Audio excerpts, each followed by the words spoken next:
Would you like to hear a story for Nabarus? One that I told my grandchildren when they were small. Very well. Long ago, in the Orokin days, a golden people lived in spoiled luxury. If a body wore out, why, they would take a new one as easily as plucking a maprico. Such was the mystery of the Kuva.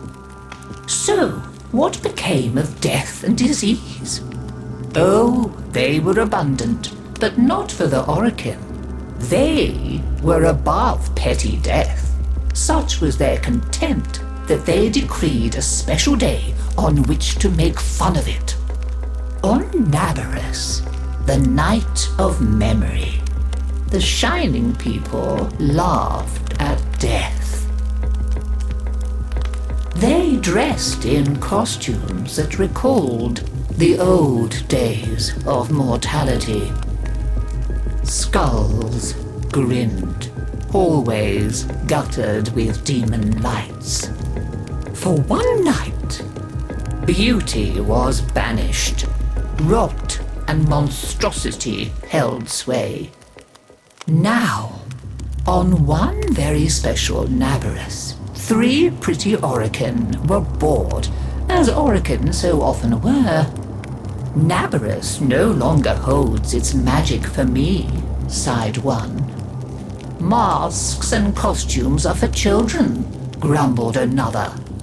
Why follow the crowd, mused the third. Are we not the very elite of the elite? Ha ha! Up, my Kissingtons, my luscious loves. Send for blue Kuva and hot lights. I have a sport that will mend all. And in the corridor, behind a curtain, a solitary silent girl heard them and said nothing. Then the 3 were very wicked. For what do you think they did? Down into the streets they went, and they caught 3 poor Ostrans and bore them back to their gilded halls.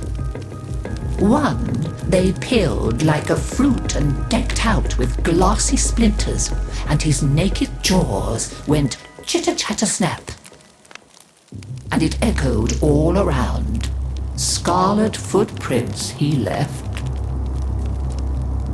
Another's limbs they twisted and wrenched his neck, and made a bundle of him until he scuttled upsy-downsy like a horrid crab, with his sockets all empty and his stretched-out nose snuffling.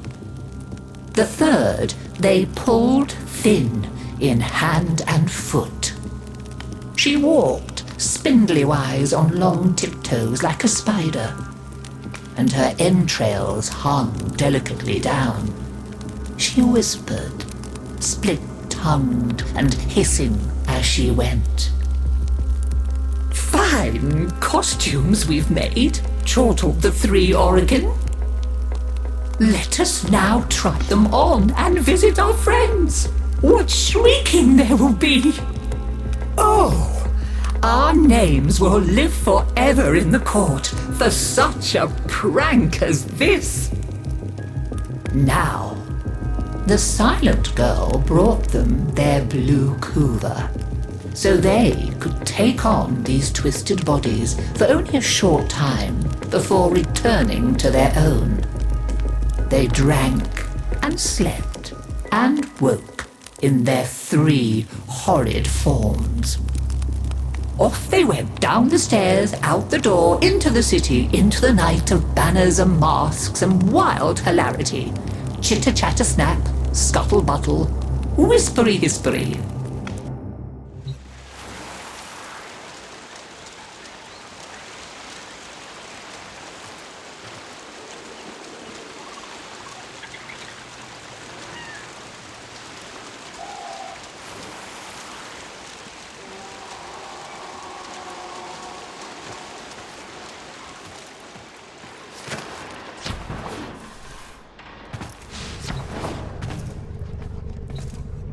Fear. Such a delightful word. It teaches us to beware the dark and all the things within it that go snippety-snap, eager to rend your innards from your belly to stuff their own hungry guts. Oh, this puts me in mind of one of my favorite tales. For there is one legend, older than all the rest, one that as civility beat back the wild as centuries turned into millennia, has evolved along with us. The fear of fangs, of shadows, of teeth that flash in the dark. The story of a wolf waiting in the shadows, ready to rip out our throats. It was on one fateful Navarus night that a hapless Grenier soldier discovered that one should not wander off into the deep woods alone. For alone you may not be.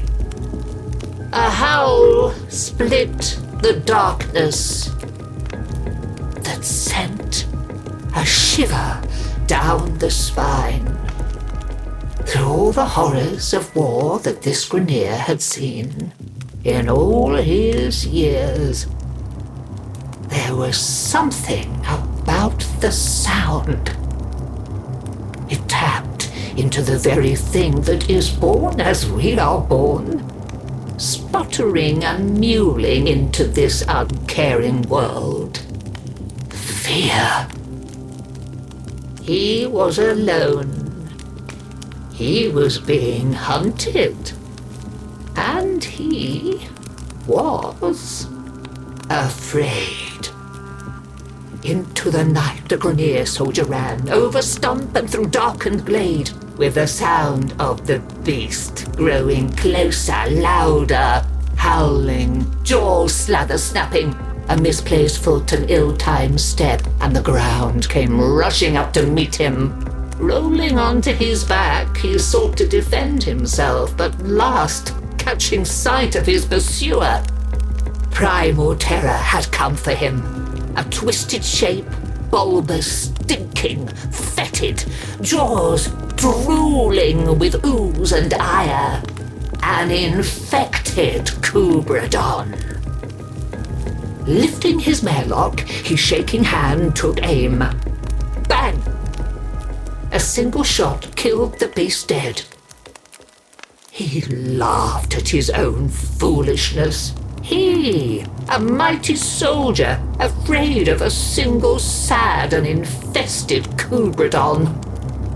Hubris, my dear Tenno, is responsible for more tragedy in this world than any other inclination we may have. Remember that, and someday it may save you. For notice he did not that the slain beast's family had encircled him. The creatures descended, sinking teeth into flesh, peeling sinew from bone, spreading their infested blood into him. How he screamed, fighting off the monsters as best he could. Fists pounded into fur as he fought like the beasts around him. It was all he had left. One heartbeat would be all that could spare him from the grave. In the end, he survived, torn and shredded, bleeding and bitten, but alive. He thought that his arduous saga had come to an end.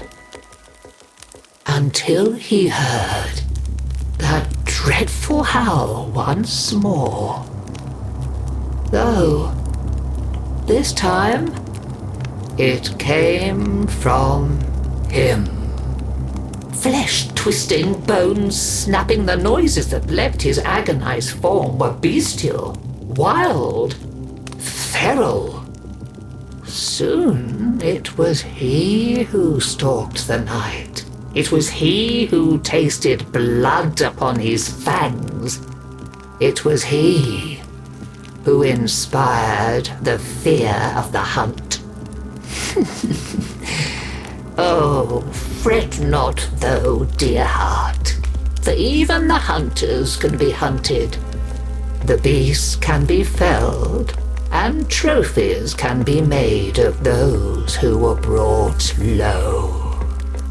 But mark me, Tenno, for perhaps this Navarus night, when you think yourself the pinnacle of the hunt, you had best be wary of the eyes peering at you from the dark, lest you be next. Happy Navarus!